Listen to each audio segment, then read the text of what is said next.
asalaamaaleykum mbokk yi maa ngi leen di ziar bu baax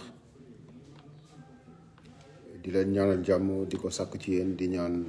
yàlla nañu yàlla boole defal jàmm. ñu dellu si waat toujours ci suñu même problème bi mooy li nga xamante ni moo dal suñu doom suñu jarbaat suñu rakk. te mën naa wax ni sax moom mooy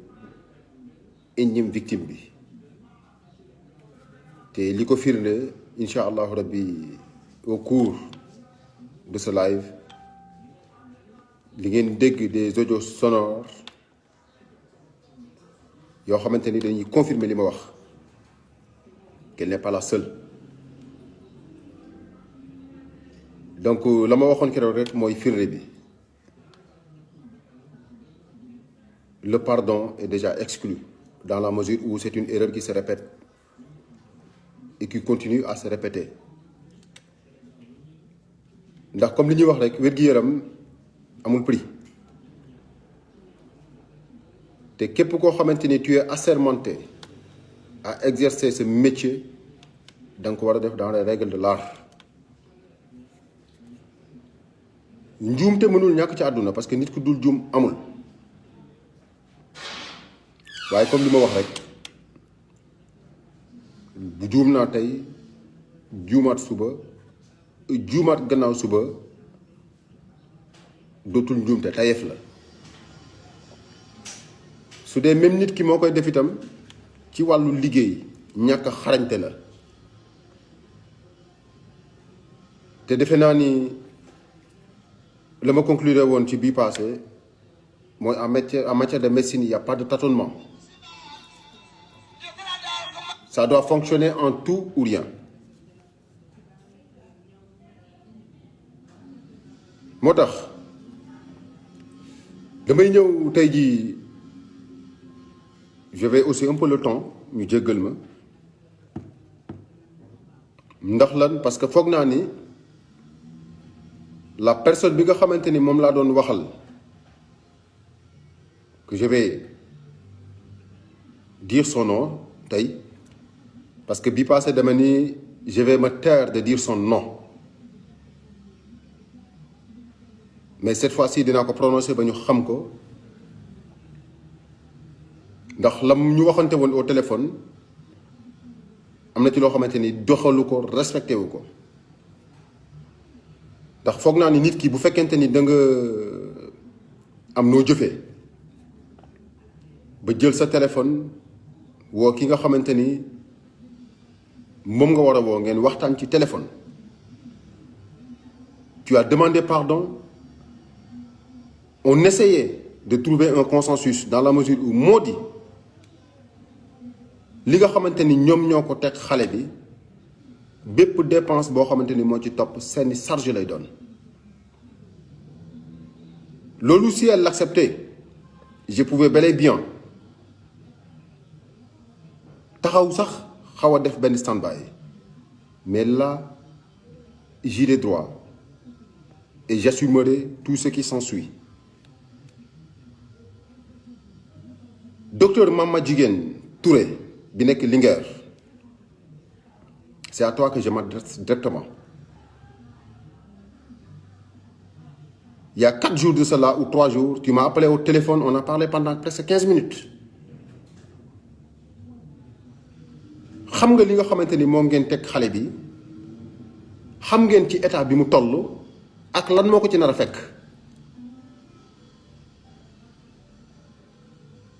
tu t'es excusé mais loolu c'est entre guillemets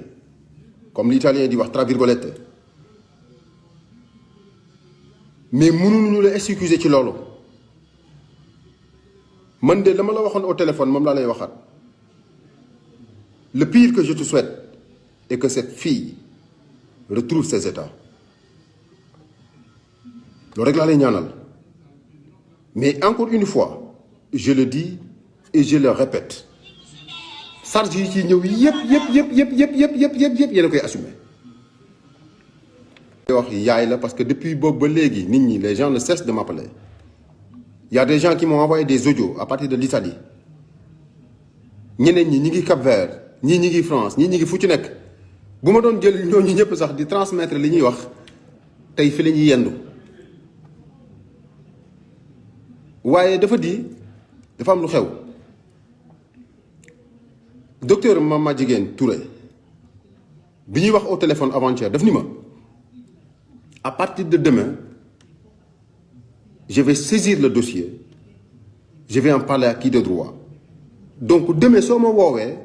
dinañ ci gën a waxtaan muy avant-hier ma woo ko téléphone une fois 2 fois wuyuwul peut-être elle n'avait pas le temps pour wuyu ma ndax day liggéey ma envoyé ko SMS elle n'a pas répondu à cet SMS ma envoyé ko par WhatsApp dépenses yi nga xamante ni moom la ñu def ci xale bi jusqu'à maintenant defe naa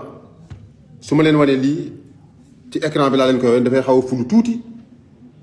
mais bu ngeen séenee di ngeen mën a lire docteur Madjiguène Touré ngeen dégg li ma ko wax ci SMS bi facture yaa ngi noonu ba tey jii may wax ak yéen elle n'a pas réagi kon loolu c'est un manque de respect total moo tax damay confirmer li ma wax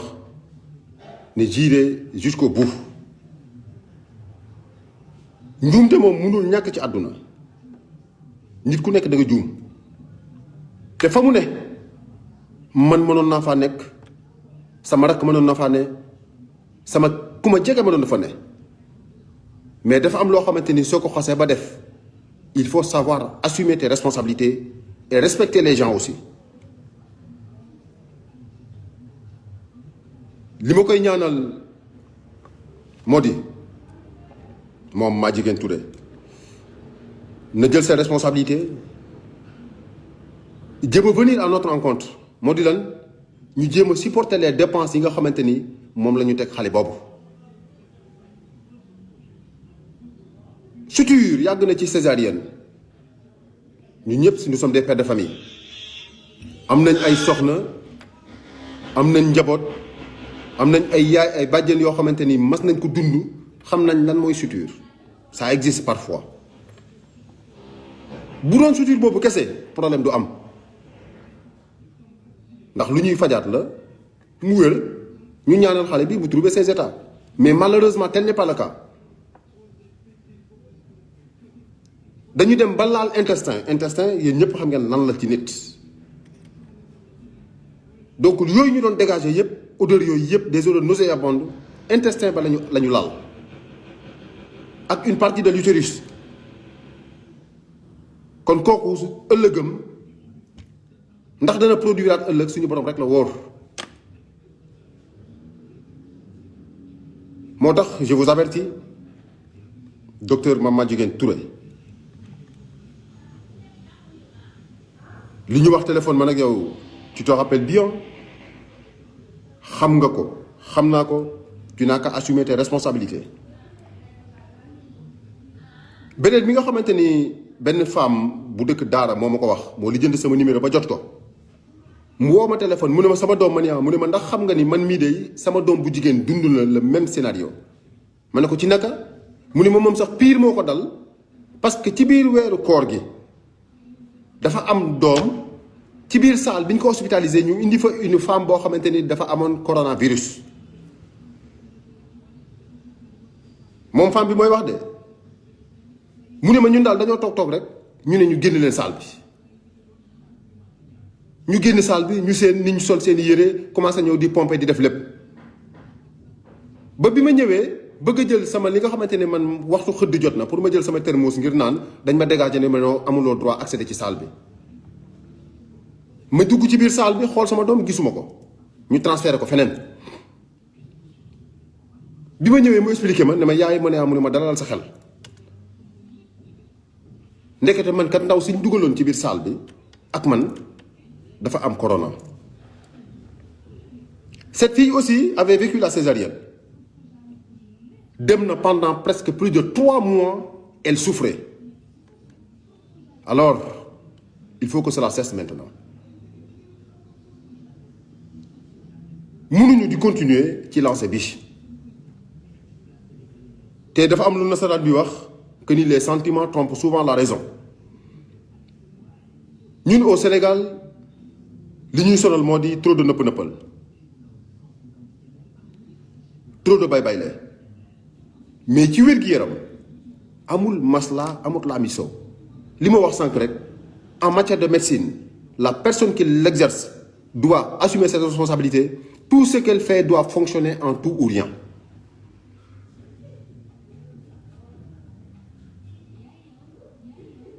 te fi mu nekk nii je suis prêt j'ai déjà contacté ñi nga xamante ni ñoom laa war a contacter pour mener le combat di tendre la main à toute la population sénégalaise à toutes les bonnes volontés ñu ànd ci combat bi parce que Linguère la fay xew c'est inimaginable les femmes continuent à mourir comme du pain comme des mouches autant pour moi te loolu war na fa jeex loolu war na fa jeex bi ñuy wax téléphone man ak moom lam may wax naan ma non tu comprends xam nga fii ci zone bi gis nga les gens viennent des villages ainsi de suite parfois bu ñu defee opération yi ba pare xam nga désinfection bi ci war ainsi de suite alors dans une bloc opératoire même man soo fa dugalee sama frère bi ma bokkal ndey ak bàyyi wala sama soxna bi nga xamante ni man ak moom ñooy tëdd bala nga may jëlaat di ma teg wala di utiliser quel que soit beneen affaire da nga ma war a faj da nga war a désinfecter la salle d'abord ndax vraiment métti na kenn ku nekk jël yëf yi def ko ni sa bopp wala nga jël xale bi def ko ni sa doom koo xamante ni depuis le mardi 10 nga accouché woon ba tey jii tu as subi 2 interventions chirurgicales en moins d'1 mois alors fan la ñu jëm bu dee ñi nga xamante ni ñun ñoom la ñu yaakaar ngir ñu faj ñu ñoom la ñuy dem ñu bëgg ñoo faat fan lañ jëm docteur Madjiguène Touré yow laay waxal yaa ngi may dégg prends toutes tes responsabilités tous les dépenses qui ont été effectuées jusqu'à maintenant te jeexagul ba fa muy jëm ba fa muy yem sous votre charge lay doon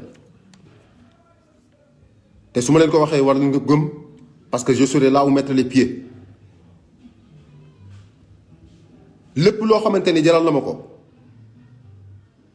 dinaa ko ci def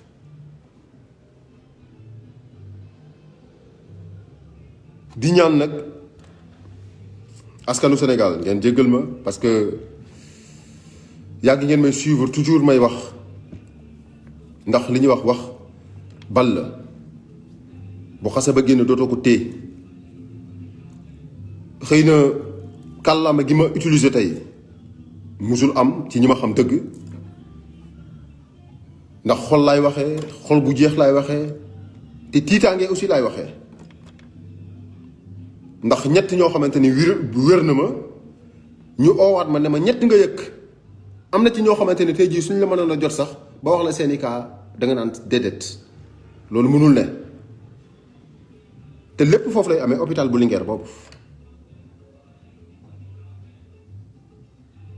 am na ci koo xamante ni démb daf ma envoyé audio ne ma moom son copain intime sa femme a subi les mêmes torts kon ana fu ñu jëm bu fekkente ni léegi am gune comme ni koy waxee certes xam nañ ni c'est entre la vie et la mort moo tax suñu borom sargal jigéen suñu borom jox cër jigéen moo tax doom mënul fay ndeyam waaye ka nga xamante ni ñun bu ñu jaaxlee ca moom lan daw jëm su mënut la muy def kon ana fu ñu jëm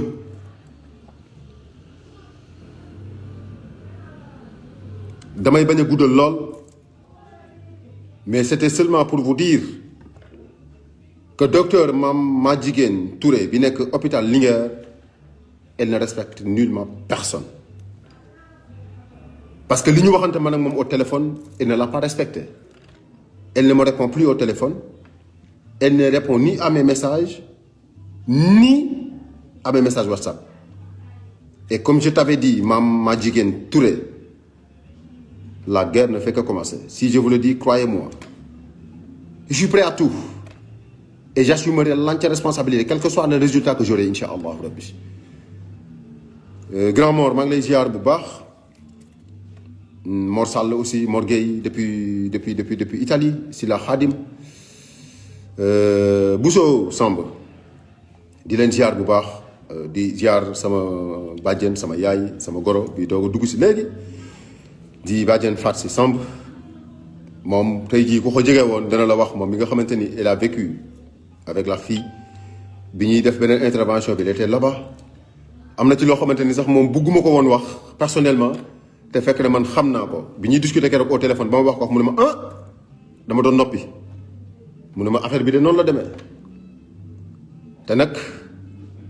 intestin doomu aadama kenn ku ne xam na la ca ne. Un ami docteur quand on a discuté hier au téléphone nee na me prenez toutes vos responsabilités et préparez-vous parce qu'il y a d'autres dépenses qui vont s'en suivre. Il faut que l'hôpital de Linguère ait la grandeur de prendre ses responsabilités et de prendre en charge la femme. Man nag je le ferai ku ma ci mën a jàppale nga ñëw jàppale ma ci. Comme tu dis aussi, je porterai seul mon combat, quel que soit le poids, quelle que soit la lourdeur, quel que soit le temps. Je le ferai. Je suis déjà prêt. Ce que je vais faire, si je vais à l'hôpital, le dossier médical sera entre mes mains, Inch'Allah Rabbi. Et je saisirai un huissier qui va mener le combat jusqu'au bout. ñeneen ñi nga xamante ne aussi seeni njaboot dal na leen. Comment tu me contactes, tu me contactes, on va mener le combat ensemble, Inch'Allah Rabbi. Di ñaanal ñëpp jàmm di ko sàkku ci yéen yàlla nañu suñu borom defal jàmm di ñaanal yaay yëpp di ñaanal jigéen ñëpp yàlla na leen yàlla sàmm yàlla na leen yàlla aar yàlla na leen yàlla defal jàmm di jégalu nag képp koo xamante ni à travers cette vidéo tu t'es senti un peu vexé maa ngi la koy jégalu ce n'est point mon intention li ma amoon solo comme ni may waxee saa su ne sama kàddu saa suy jóg may wax dama bëgg a wax loo xamante ni su ko askan wi déggee ba analyser ko dinañ ne ma kii kat il a raison ñeneen ñi nga xamante ni ñi ngi may seetaan aussi comme chaque fois ni ma koy defee su ma juumee il m'interpelle ni ma petit frère wala grand frère lii nga wax kat la prochaine fois bu ko waxati ndax moomuma sama bopp nit day juum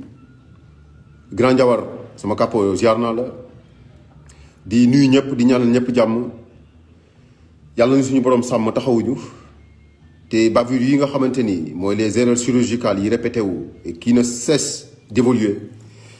yàlla na fi dakk beneen point boo xam dama ko fàtte woon rek ñoo xamante ni keneen aussi ñeneen sax laay wax ñoo ma ko révélé toujours dans cet hôpital moo di soo defee benn fracture boo xamante ni ça nécessite